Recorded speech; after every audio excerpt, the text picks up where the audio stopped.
యొక్క ఉపాసనలో హారతులకు విశిష్టమైనటువంటి స్థానం ఉంది. సహస్రనామ స్తోత్రం కానీ, అష్టోత్తరం కానీ, అభిషేకాదులు కానీ వీటన్నిటికీ కూడా లేనటువంటి ప్రత్యేకత కేవలం హారతులకు మాత్రమే ఉంది.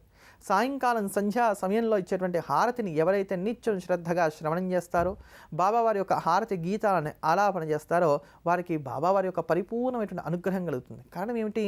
ఇందులో మనం బాబావారిని ప్రార్థించడం జరుగుతుంది. ఓ సాయి, ఏనాడు మీరు మా మీద అలక్కండి, పంచభూతాలు మా మీద అడిగినా సరే, తల్లి, తండ్రి, గురువు, దైవం ఎవరు మా మీద అడిగినా మాకు పర్వాలేదు.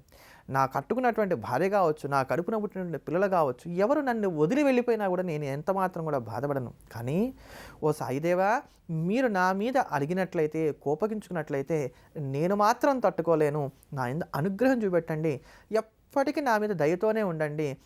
తల్లి ఎలా అయితే పిల్లవాడిని సంరక్షిస్తూ ఉంటుందో, ఎన్ని తప్పులు చేసినప్పటికీ కూడా పిల్లవాడిని తల్లి ఏ ప్రకారంగా అయితే క్షమిస్తూ వస్తుందో, ఆ ప్రకారంగా నేను చేసేటువంటి అపరాధాలు ఏవైతే ఉన్నాయో వీటన్నిటిని కూడా క్షమించి నాలో ఉన్నటువంటి సుగుణ సంపత్తిని మాత్రమే చూస్తూ నన్ను సదా సంరక్షించండి అని చెప్పి ఇందులో వేడుకోవడం జరుగుతుంది. కనుక బాబా అనుగ్రహిస్తాడు, వెంటనే మనందరినీ కూడా రక్షిస్తాడు. ఈ యొక్క గీతాలకు ఉండేటువంటి శక్తి అటువంటిది.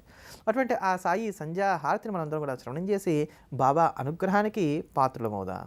अनन्तातुलाते कसेरे स्तवावे, अनन्तातुलाते कसेरे नमावे, अनन्तामुखाचा शिने शेषगाता, नमस्कार साष्टांग श्री साईनाथा, स्मरावे मणि त्वत्पदा नित्यभावे, पुरावे तरे भक्तिसाठी स्वभावे, तरावे जगातारुणी मायताता, नमस्कार श्री साईनाथा, वसे जो सदा दावया संतलीला, इसे अज्ञ लोकान परे जो जनाला, परे अंतरे ज्ञान कैवल्य दाता, नमस्कार साष्टांग श्री साईनाथा, वराला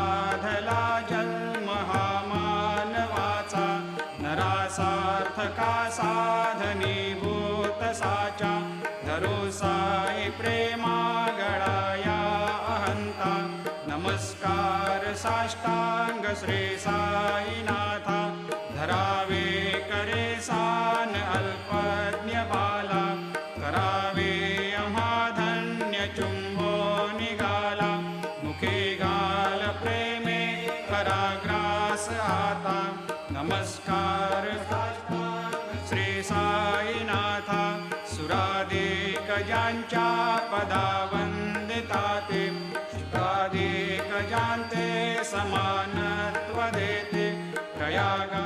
భగవంతుడి యొక్క అనుగ్రహంతో మనం సదా రక్షింపబడడానికి గాను ఉపకరించేటువంటి స్తోత్రాలు కొన్ని ఉన్నాయి. ఈ స్తోత్రాలకే కవచములు అని పేరు. రక్షించేవి కనుక వీటికి కవచాలు అని పేరు. అటువంటి భవ్యమైనటువంటి కవచాలలో దుర్గా కవచానికి ఒక అగ్రమైనటువంటి స్థానం ఉంది, ఒక గొప్ప విశేషమైనటువంటి స్థానం ఉంది. ఎందుకని? ఇది మనకు వచ్చేటువంటి విభిన్నమైనటువంటి అనారోగ్యాలన్నింటిలోంచి కూడా మనం బయటపడవేస్తూ ఉంటుంది.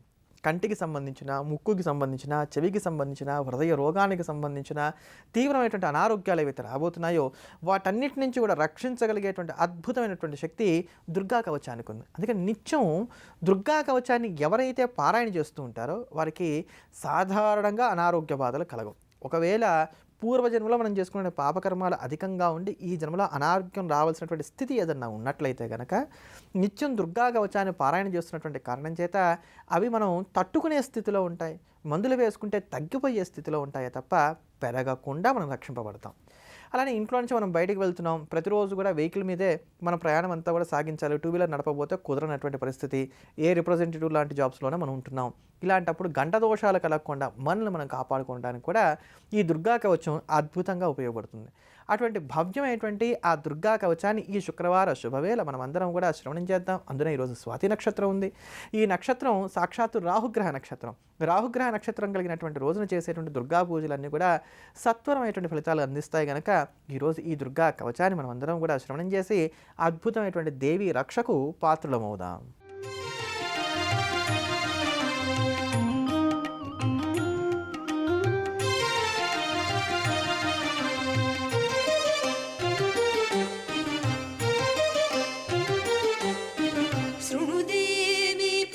प्रवक्ष्यामि कवचं सर्वसिद्धिदं पठित्वा पाठयित्वा च नरो मुच्येत सङ्कटात् शृणु देवी प्रवक्ष्यामि कवचं सर्वसिद्धिदं पठित्वा पाठयित्वा च नरो मुच्येत सङ्कटात्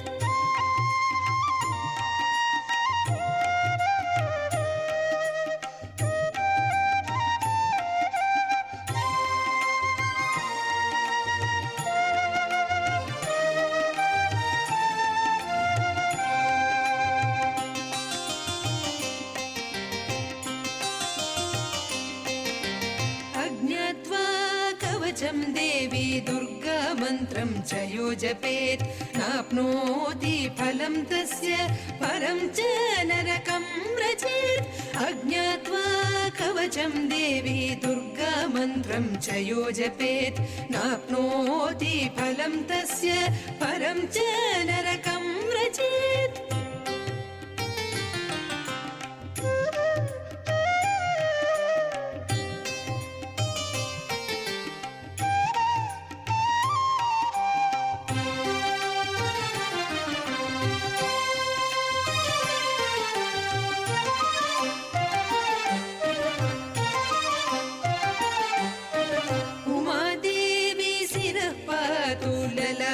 शूलधारिणी चक्षुषी खेचरी पातु कर्णौ चत्वरवासिनी उमादेवी शिरः पातु ललाटे शूलधारिणी चक्षुषी खेचरी पातु कर्णौ चत्वरवासिनी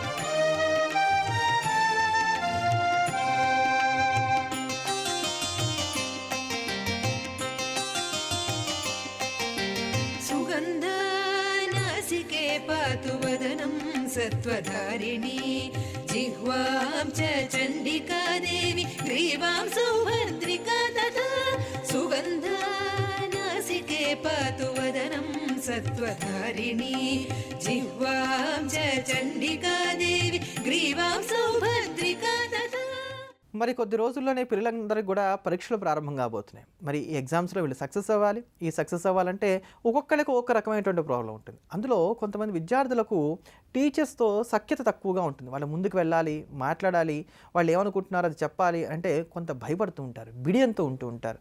మాకు ఇది కావాలి, మీరు ఇలా చెప్తున్నటువంటి దాంట్లో నాకు ఇది అర్థం కావట్లేదు, లేదా నాకు దీని గురించి ఎక్స్ప్లెయిన్ చేయండి, ఇట్లా అడగాలనంటే ఒక బెరుకుని, భయాన్ని కలిగి ఉంటారు. అంతేగాక కొంతమంది పిల్లలకి ఏమవుతుందంటే అసలు టీచర్స్తోనే కాదు, పక్క వాళ్ళతో మాట్లాడాలన్న కూడా ఒక రకమైనటువంటి భయం, వారితో సంభాషణ సాగించలేరు. అందుకని వీళ్ళకి ఏం కావాలో చెప్పలేరు, ఏం కావాలో తెలుసుకోలేరు. ఇటువంటి సతమతం, అయోమయం ఉంటున్నటువంటి కారణం చేత ఏమవుతుంది, పిల్లలకి టీచర్స్కి మధ్యలో ఒక పెద్ద అఘాతం ఏర్పడుతుంది, ఒక గ్యాప్ ఏర్పడుతుంది. ఈ గ్యాప్ ఫిల్ చేసుకోవడానికి నిర్భీతిగా చక్కగా చదువుకున్నటువంటి విద్యార్థులు ఎవరైతే ఉన్నారో వీరందరూ కూడా టీచర్స్తో సంభాషణ సాగించి వారికి కావాల్సినవన్నీ కూడా తెలుసుకునడానికి ఉపయోగపడేటువంటి తేలికైనటువంటి పరిహారాన్ని గురించి తెలుసుకుందాం. ఇది కేవలం 10th క్లాస్ అనో ఇంటర్ అనో ఏం అక్కర్లేదండి. ఇంజనీరింగ్తో సహా ఎంత పెద్ద చదువులు చదువుకునే పిల్లలందరికైనా సరే ఇది హాయిగా ఉపయోగపడుతుంది. దీనికి ఏం చేయాలంటే రోజు రాత్రి పడుకోబోయే ముందు పటిక దొరుకుతుంది కదా, ఆ పటికను పొడి చేసి దాంతో కొద్దిగా పళ్ళు తోముకోండి. ఈ పటిక ఇంచుమించుగా అన్ని చోట్ల మనకు లభిస్తుంది. చాలా తేలికైనటువంటిది, తక్కువ ఖర్చులో లభిస్తుంది. దాన్ని పొడి చేసేసి ఊరికనే పడుకోబోయే ముందు ఒక్కసారి అలా పళ్ళు తోముకుని పడుకుంటూ ఉండండి. రోజు తోముకోగలిగితే మంచిది, వెంటనే మంచి ఫలితాలు వస్తాయి. రోజు తోముకోవడానికి కుదరకపోతే కనీసం ప్రతి బుధవారం ఇలా చేస్తుండండి. పటికతో కాస్త పళ్ళు తోముకుంటూ ఉండండి. ప్రతి బుధవారం రోజున ఆకుపచ్చగా ఉండేటువంటి గడ్డి ఏదైతే ఉంటుందో దాన్ని ఒక పిడికడ కావచ్చు, ఎంతైతే అంత మీ శక్తి మేరకు ఆవుకి తినిపిస్తూ ఉండాలి.